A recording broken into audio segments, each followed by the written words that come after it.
Hello and welcome to the Nimon Be Praised. I'm Jack. And I'm Joe.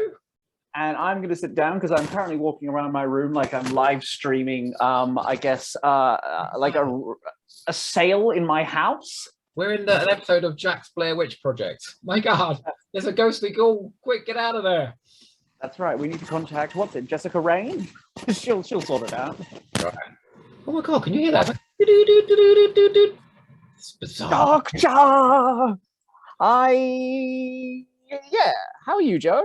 I'm really, really well. I want to apologize from the off for being as naked as I am because it's really warm. We had a UK heat wave. Let's not say an Australian one. And my house is bloody hot. So I'm in a vest. Get over it. Okay, back to you, Jack.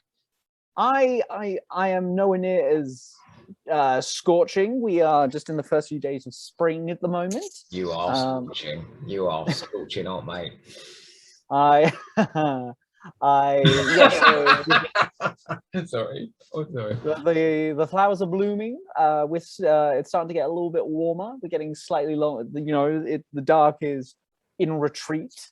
Yeah. Are you halfway out of the dark? Yes, Abigail is singing by my window every night. Oh my God, what's that song? I can't remember. I think it's all you need. Is it that one? Yeah. I've got what's her name? Something Jenkins. What's her name? Catherine. I've got Catherine Jenkins and the BBC National Orchestra outside my window every day. That's a beautiful song, actually, and the way that's all filmed, all going around there on the street. Oh my God, it's almost enough to convince you that's a good episode. Do you know what? For a brief moment, was like, could it be a change of heart? No.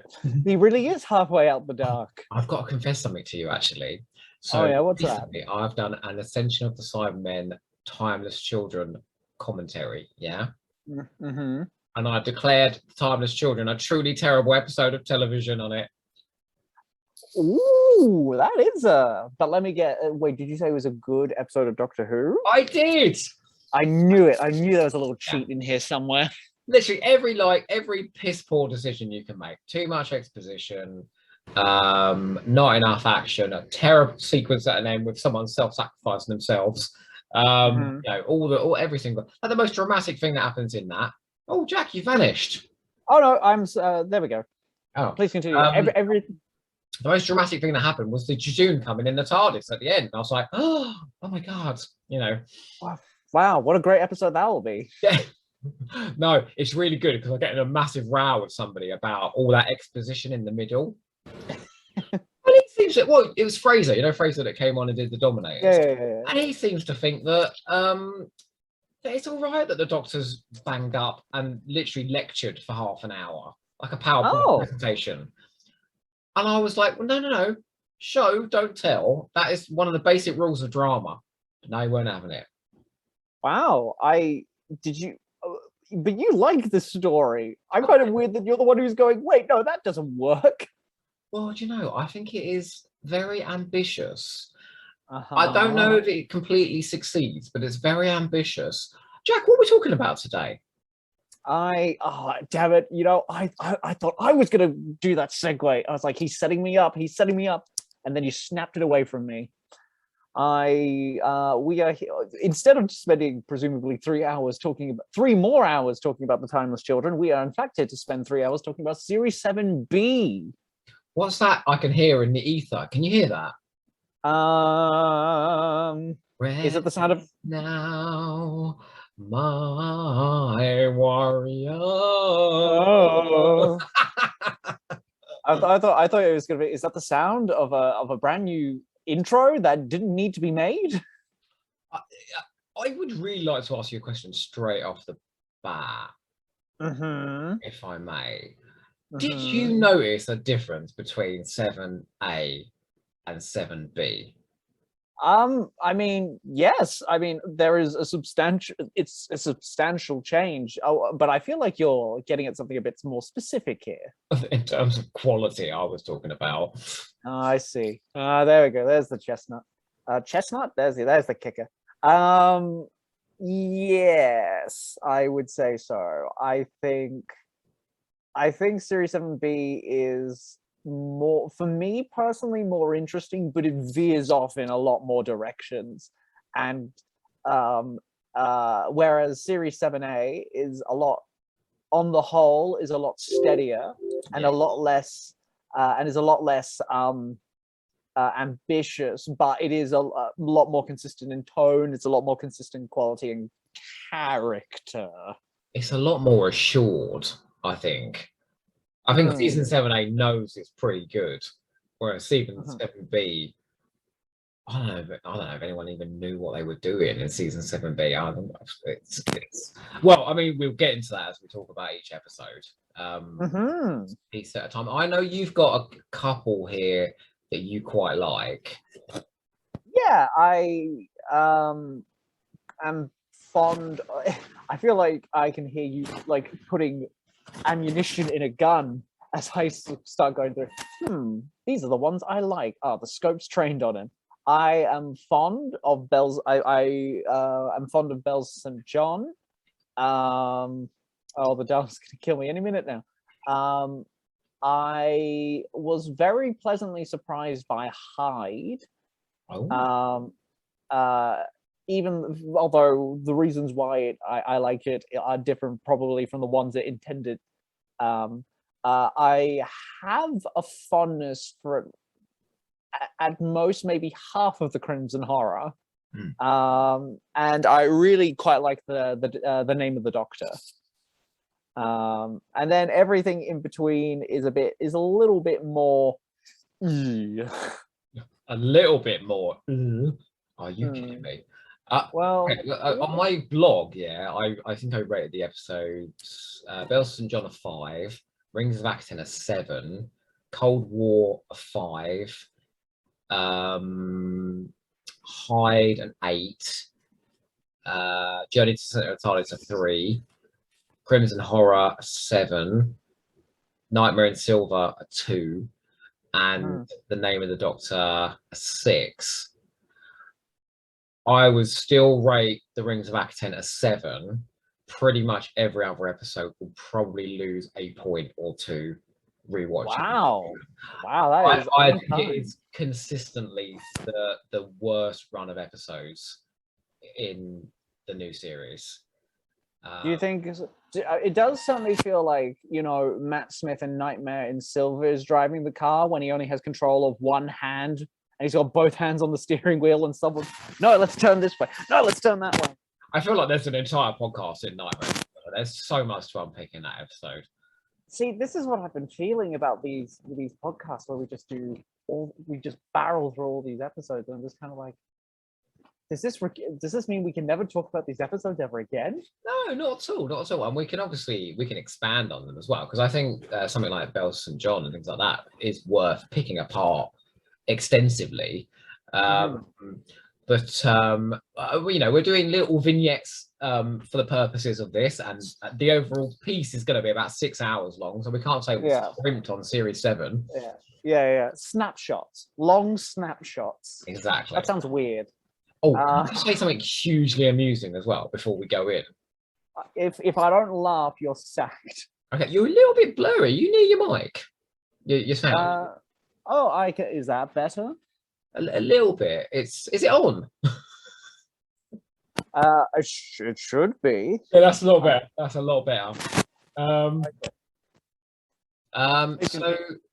It has been known that someone commented once that I do talk over you on the odd occasion. Yeah. No comment.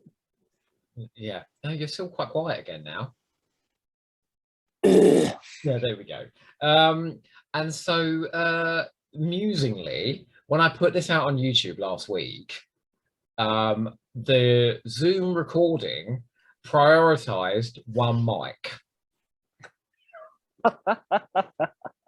Was it moi? It was you. Every time you're talking and I'm talking over you, I can't be heard. Only you can be heard. And I figured that was the most poetic justice, like technology poetic justice I've ever heard of. Yeah, it's like the technology knows who's got the better opinion. Oh. I don't mean that. I don't We'll mean that. see. We'll see. Yeah, You maybe, try to maybe, do a commentary on your own. You remember, you said to me you struggled. yeah, that's true. Maybe it's in this episode that technology is going to start muffling me out. It sounds like it already has. I very much doubt it. But I just thought it was very funny. Every time I interrupt you, And so, I can't be hurt. I'm going to throw your question right back at you. So you said Series 7B was in fact worse this time when you watched it? Yeah, very much so. Very much so. In fact, I got to Nightmare in Silver. So I watched it all through twice over 2 weeks. That's how committed I am to this podcast. Wow. Thank you.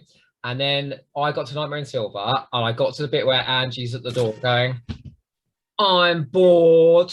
Clara, she's stupid. I just grabbed the remote and went, nope, and just turned it off. And I refused to watch anymore. It was so terrible, Nightmare in Silver. And Journey to the Center of the TARDIS was, I actually think it was worse than Nightmare in Silver. Oh, wow. So yeah, I would say in terms of like consecutive episodes going out of lackluster quality. Why though? Why? Is it now we know Stephen Moffat struggled this year, don't we? Yeah, because he had Sherlock Series 3 and the Day of the Doctor as well. And I think there was all kinds of things happening behind the scenes, which I don't think we really know. There was a whole thing with Carol Skinner leaving as producer, and there was. I've heard all sorts about that, you know. I'm sure. Apparently, there was a very close relationship at one point, and then she was erased from Doctor Who. Yeah, that's so the famous BBC. I was at a party or something that he got drunk and apparently got drunk and shouted that. But I feel like a lot of that is unverified.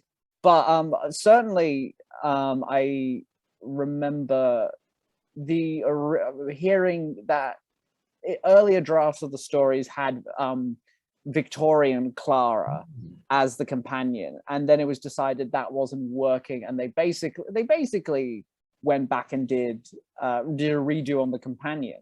We were robbed. We were robbed. Yeah, I have a feeling that your curmudgeonly attitude towards Clara will be particularly apparent in this episode. No, I just think that the Victorian Clara is a better character. Well, we talked about her a lot in the last episode, and just how engaging and just how fun she was, and how kind of fully formed she was.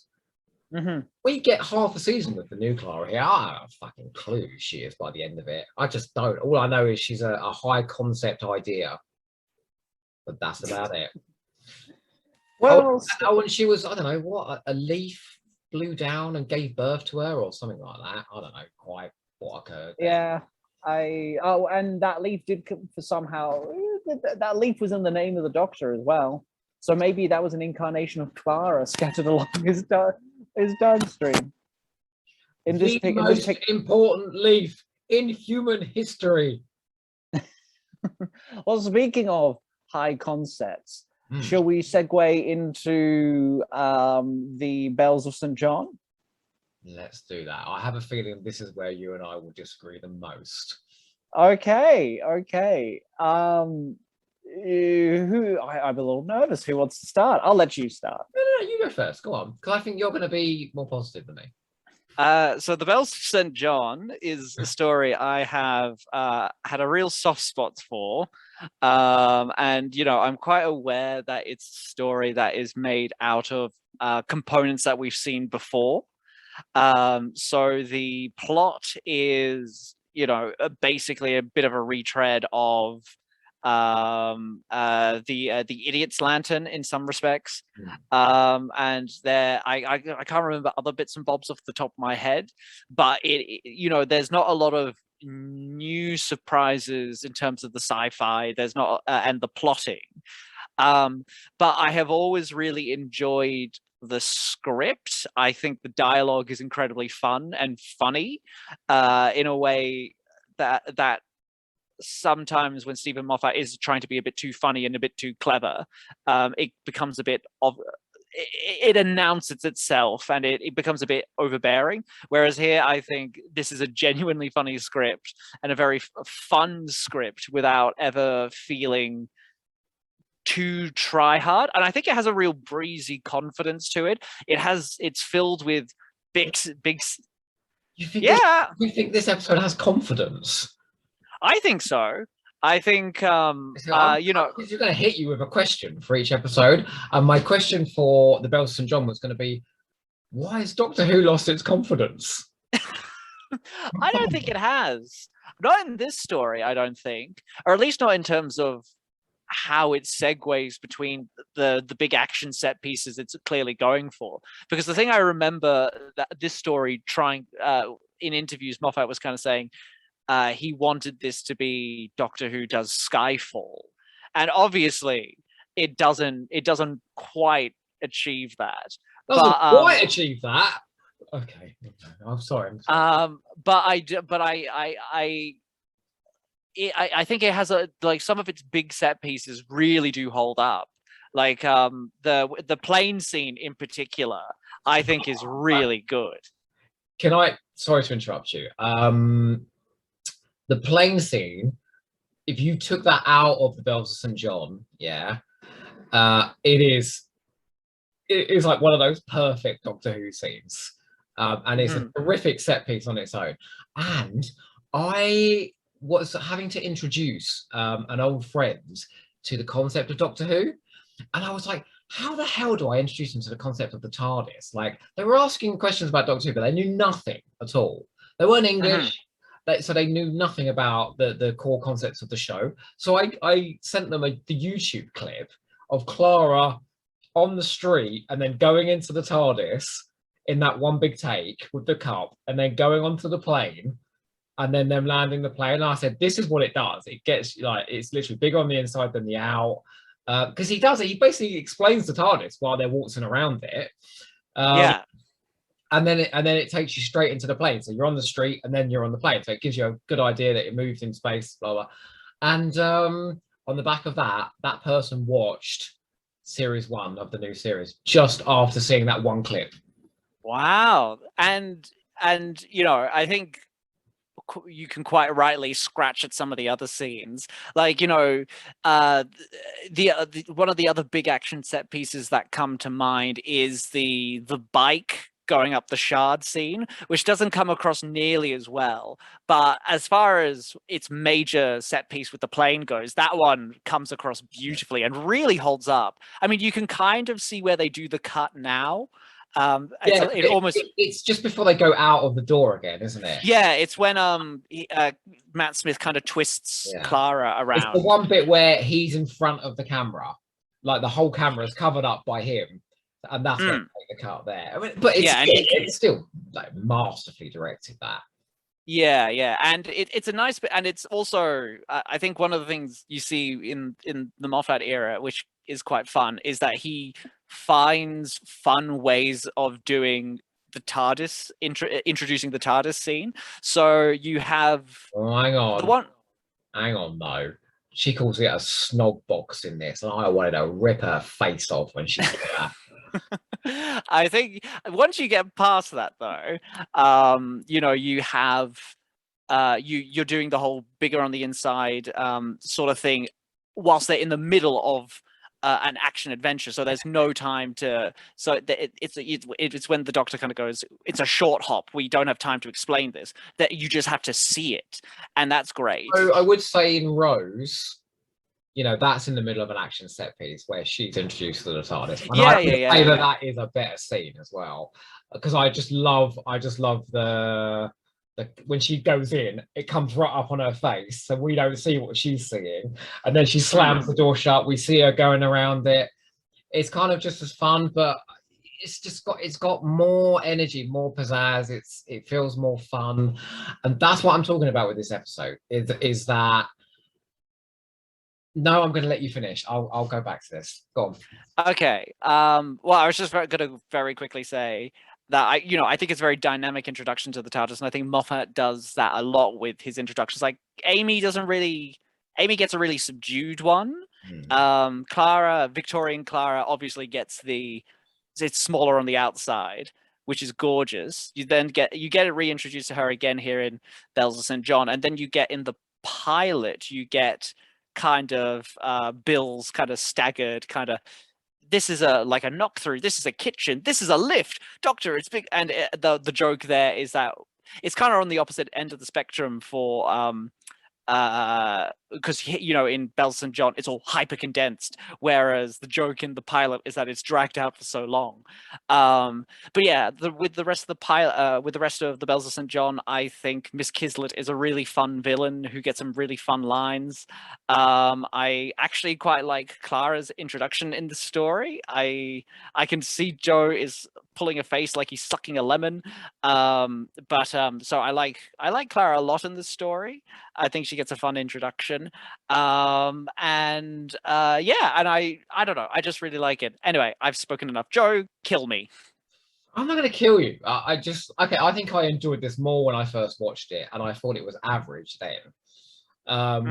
So it just felt so mundane. The core concept of the Bells of St. John is evil Wi-Fi.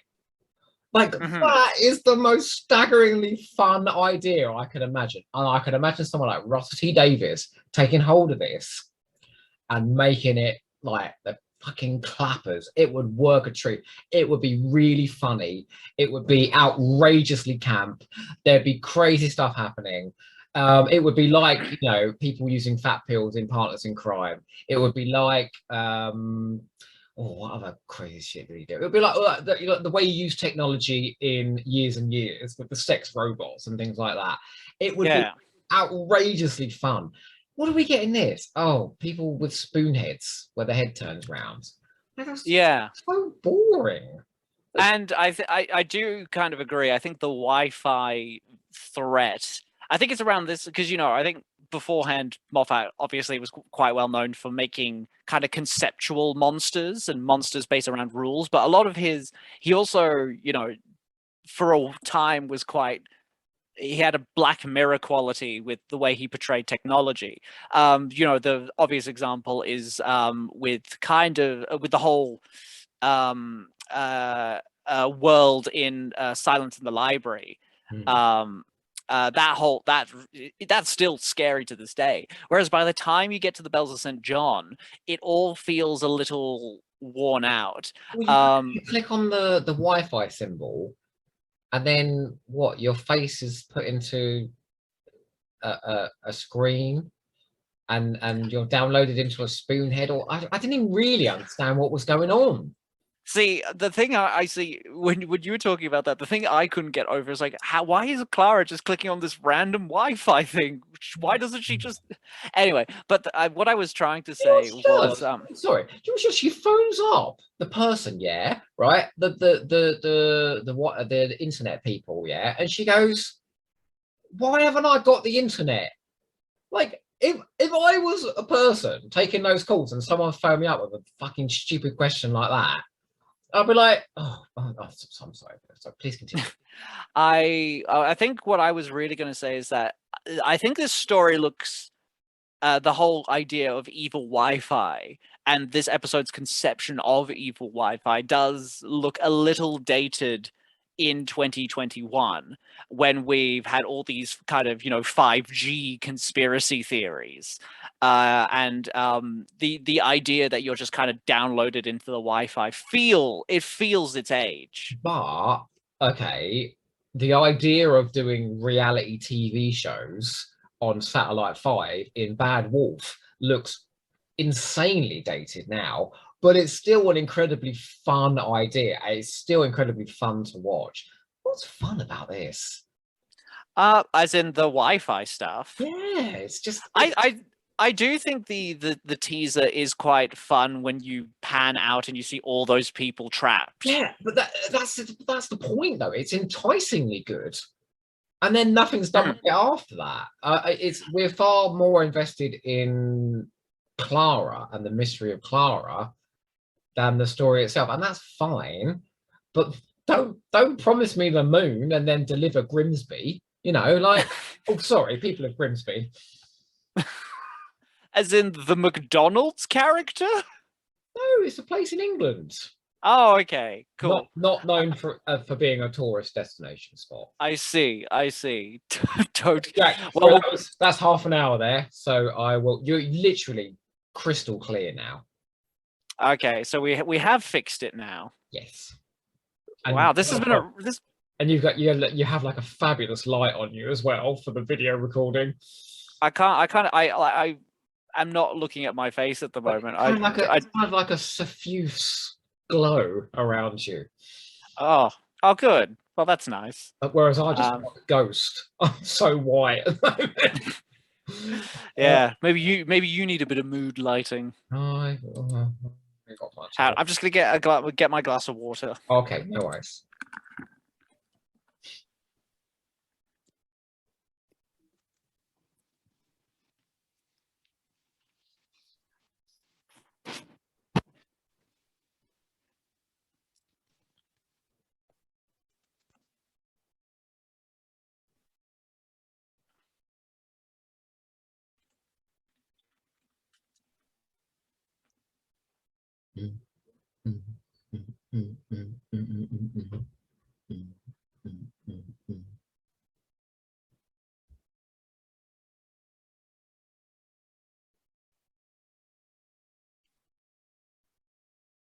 Nobody can tell me.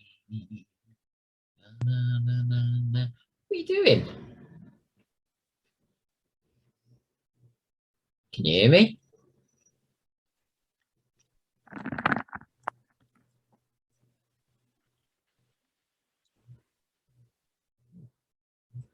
La la la la la la la la.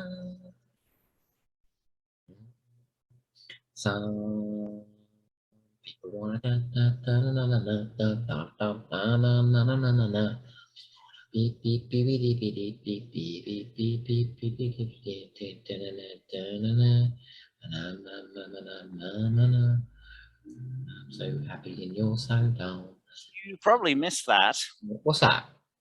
Well, as soon as I said I'll go and get something to drink, I tripped on a cord and pulled my whole computer flipped. You couldn't hear me, but I was saying to you, what are you doing? Because I could see you fiddling about with something.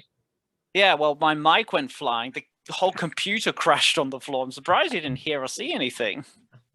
I think my own little world as usual.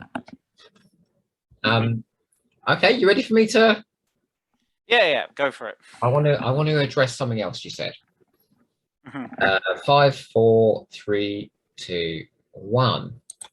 Now you said about Miss Kislet, yeah, in this. Mm-hmm. Celia Imrie is one of my favorite actresses. Her work with Victoria Wood as seen on TV is some of the funniest, is one of the some of the funniest comic performances you're ever going to see in a sketch show. She's astonishing. Have you ever seen Acorn Antiques? I don't think I have, no. So it's basically a piss take of dreadful old like dramas, but you know, the low budget ones where the scenery wobbles outside the window, and it's basically the play that goes wrong, but a TV production where everything's going wrong and all the right are ham, people get up too fast and whack their heads into the camera, and Celia Imrie plays like the head of the antiques place. Where all these soap operatic dramas happen. Long lost sons and daughters. She gets married to an Arab prince. You know, all these crazy things happen. She's sublimely good. Having her in Doctor Who is delightful. And I think she gets one scene where she really gets to like show what she's made of. And that's right at the end and it's a chilling idea, where the Great Intelligence leaves her and you realise that she was taken as a child. And she's like, where's my mummy and daddy? It's really scary. And it really made me sit up at the end of the episode. But apart from that, she's just sort of playing a very standard Doctor Who villainess without no kind of defining features, I don't think. Yeah. And like Um, somebody like Sarah Lancashire in Partners in Crime, I know I've referenced that a couple of times now. That was like super memorable, I thought. And she got to have a lot of mhm, fun with that role. Whereas this is very much Doctor Who villain by numbers. She's got an iPad. mhm. She fires off a few, menacing lines. There's a confrontation scene at the end between her and the Doctor, but none of it sings. None of it's zingy enough. None of it's got much energy to it. It just felt really flat to me. I think I get that, and certainly I don't think she's being asked to do anything more than be the Doctor Who villain of the week. But I do think it is you know Doctor Who villain of the week played by Celia Imrie. So it's still, and I think she does get some really fun lines. She gets. I think my favorite one of hers is what's that line she gets where she's like, he's about to go on holiday. Kill him when he gets back. We're not unreasonable. So I think I get that. So that, Because that was funnier with you saying it. You should have played that part. I am not I could not do justice to a part that You belongs to her. be a brilliant Doctor Who villain. Don't even pretend you didn't. Did you ever listen to her in Gallery of Ghouls?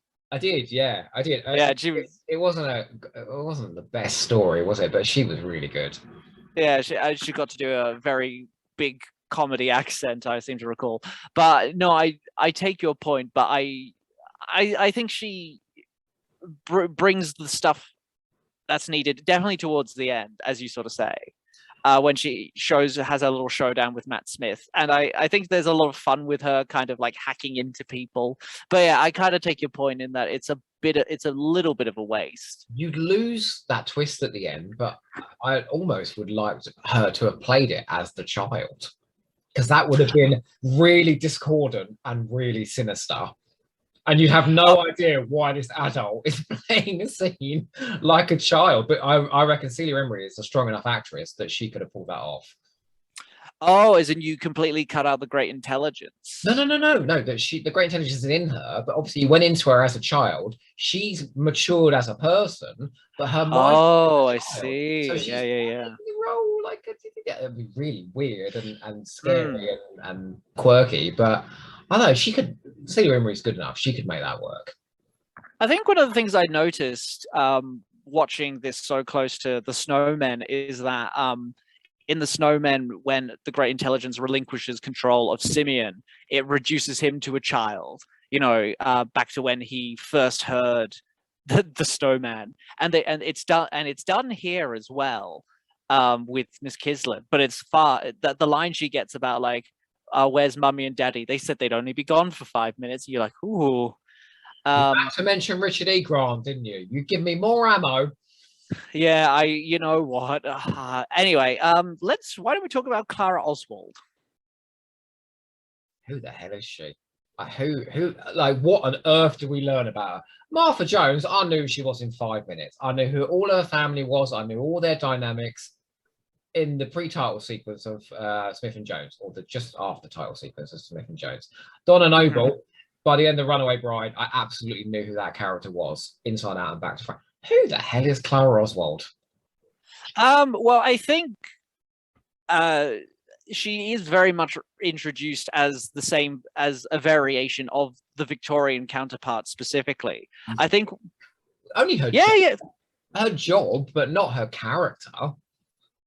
No, maybe not. But I think because different facets of her have been introduced beforehand, there is kind of this feeling of, well, we do because we're introducing Jenna Coleman for the third time. We don't need to. There are some that we can have a shorthand with some bits of her introduction, which I suppose for you came across as thinly sketched. I think it's a fatally flawed premise, because the Clara, or what's her name, Oswin in Asylum of the Daleks, that was intriguing. The Clara in the Snowmen, she was really fun. to have the third iteration of this character introduced here, so sketchily kind of drawn in. But all I got from her was like peppy companion material. That was it. But I didn't really learn anything about her life. I didn't really understand why she would want to go with the Doctor. I just got nothing. She was opaque. And that's Although a fatal flaw of this half of the season, because we don't really learn much about her apart from in Act 10. And I think there are other episodes we learn things about her, but it is one thing I became conscious of as I was watching this run of stories there were some episodes where it felt like they had a better understanding of the character, and then other episodes like Cold War, which we'll get to, where it's just a companion. Yeah. But then I think that's basically Mark Gatiss just writes a companion, doesn't he? He did the same thing with Bill in Sleep No More. No, not Sleep No More. What am I thinking of? Empress of Mars. Empress of Mars. Yeah, and he does the same thing again with Clara in Sleep No More. Sorry. Okay. I did like. Oh no, wait, that was in the Snowmen. Man, I got to find something I liked about this episode. I think well, actually, I might spin this off in a slightly different direction. But since this is episode 1, maybe it's a good time to talk about it. Matt Smith and Jenna Coleman. No. That's my answer. I don't buy it. I bought it in the Snowmen. You know I did, because we talked about that, and I thought their chemistry was sublime. That something's changed. But I don't know if Jenna Coleman is just unsure about this iteration of Clara, but you compare this to the chemistry between Matt Smith and Karen Gillan in Series 7A, which I know that's not fair because they'd had 2.5 years to work on that, but they are worlds apart. I don't think Matt Smith quite knows how to play the role next to her either, and I think that continues throughout the season. I don't think I agree. I think they have pretty good chemistry together. Really? Yeah. Well, one thing that I was really aware of in this season is that because I mostly watch Jenna Coleman opposite Peter Capaldi. There's chemistry. Yeah. And I do think that's where Jenna Coleman is at her best. But I think when I was watching this, I was very conscious of that she was initially cast opposite Matt Smith, and that was she was being cast opposite him specifically as the leading man. And I can kind of see the quality. I rediscovered, I think, the qualities that she brings as an actor that made her initially such a good fit for Matt Smith, which is that I think she navigates dialogue in a way very similar to him. I think said that, didn't they? That they had an audition together, and Moffat gave them very quick comic dialogue, and he could see that they had like a similar pacing to the. They were quick fire back and forth like a really fast game of tennis, and that was essentially why she was cast. You like that though. You like that kind of back and forth, like quick wit, and I find it infuriating. For me, it's joyful. Like the scene, there is loads of scenes of that in The Bells of St. John, which I particularly love, where it's really on display in terms of the dialogue. But people don't talk like that. People don't talk with that back and forth fast wit. But also, I don't think it's always a requirement for Doctor Who to be hyper realistic dialogue wise if the dialogue itself is good. What I think are in with the new series is through the eyes of the companion, and if the companion is very basically characterized, is presented as a mystery on purpose, and doesn't sound like a normal human being talking, what have you got? I mean, maybe I have a slight you know, I've done a lot of plays where people don't talk in realistic, you know, you perform Shakespeare today and nobody speaks like Shakespeare. I'm not comparing Stephen Moffat to Shakespeare before anybody makes any comparison. But But nobody's. do you not think Russell T Davies has done this? Russell T Davies kept introducing characters that we can kind of buy into as real people, even if they were, you know, quite grandly played. And it, for me, that became an expectation. So then when you bring in someone like Clara, who is, you know, like River Song writ small, high concept and sounding like a sitcom character on acid. I don't know, there's just nothing, there was nothing tangibly real about her, and that's an issue for me. But you know, I think it's a valid point, which is that I think Moffat, at his best, will often write compelling characters, but he won't necessarily write realistic characters. People you'll find in the world, like, you know, even in their best episodes, I'm not sure Amy and Rory are real people, but that doesn't mean they can't be engaging characters. I felt they were out there realist in 7A, and I think about that a bit as well. And they were just presented with very real emotions, and that they were going on a very real journey. I'm gonna throw you something which might also provide you with a segue into the next episode. What did you, because you were talking about how thinly sketched she was, what did you think of the whole, because in this episode one of the things I really quite liked was admittedly it is a bit of character development that is closed with a quip, but the 101 Places to See book, did that strike you as an interesting character beat, sort of rewatching it, knowing where it went in the next episode? No, not really. I don't think. I would have just preferred a detailed character that I got to know really well. And that it's a gimmick, isn't it? And it's a gimmick. It's a gimmick in the next episode as well, which does allow us to segue into. Oh, sorry. Why don't we summarized the episodes in our first part. So why don't you summarize the Bells of St. John before we head into Act 10? I think, you know, conceptually very subdued, very fun, very witty, confidently made, which I know you're gonna let off you go. I would say this is Stephen Moffat's 2.5 seasons in. He's overburdened with work. He's doing Sherlock. He's preparing for the 50th. His eyes off the ball a little bit, and this is essentially Moffat Who on autopilot. It ticks all the boxes, but barely. And I think any kind of real worth in the Bells of St. John is in its execution rather than in its writing.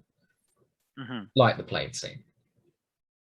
I disagree with that, because the play scene is well written and well executed.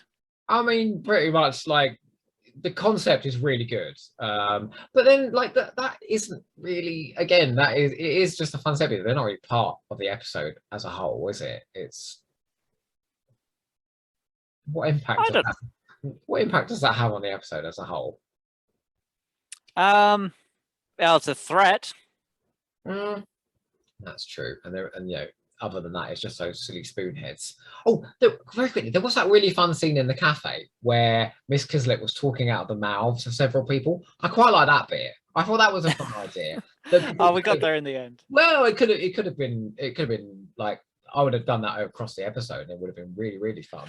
Yeah, and it kind of caps off with a line that Moffat does versions of later, where it's like it's the closest thing to social satire where it's just like, nobody loves cattle more than Burger King. Yeah, that's a good line. Yeah, which Moffat does a few times later. It pops up in World Enough in Time when Bill's talking about rehabilitating the master, and what is Peter Capaldi says something like, "Are you enjoying your bacon sandwich?" Yeah. But yes, he can bite Moffat when he wants to, can't he? He's not as he doesn't veer towards political outrageousness the same way Russell does. Yeah.